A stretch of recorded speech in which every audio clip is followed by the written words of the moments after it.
একটা ছোট শব্দ আসসালামু আলাইকুম আমরা হয়তো প্রতিদিনই বলি, কিন্তু আসলে কি জানি এই শব্দটার ওজন কত? রাসূল সাল্লাল্লাহু আলাইহি ওয়াসাল্লাম বলেছেন, তোমরা কি জানো জান্নাতে প্রবেশ করবে কে? যারা সালাম ছড়িয়ে দেয়, খাবার খাওয়ায় আর রাতে নামাজ পড়ে যখন মানুষ ঘুমিয়ে থাকে। সালাম মানে শুধু অভিবাদন না, বরং এক ধরনের দোয়া, আপনার উপর শান্তি বর্ষিত হোক।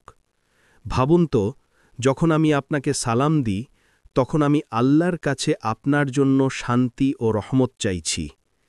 আরেকটা হাদিসে এসেছে, তোমরা একে অপরকে ভালোবাসবে না যতক্ষণ না তোমরা ঈমানদার হবে, আর তোমরা ঈমানদার হবে না যতক্ষণ না একে অপরকে সালাম প্রচার করো।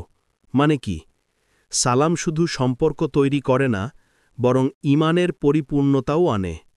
আজ থেকে চেষ্টা করি, ফোনে, সামনে কিংবা অনলাইনে প্রতিটি কথোপকথন সালাম দিয়ে শুরু করার, কারণ আসসালামু আলাইকুম শুধু একটা কথা নয়, এটা জান্নাতের পথে এক ছোট পদক্ষেপ।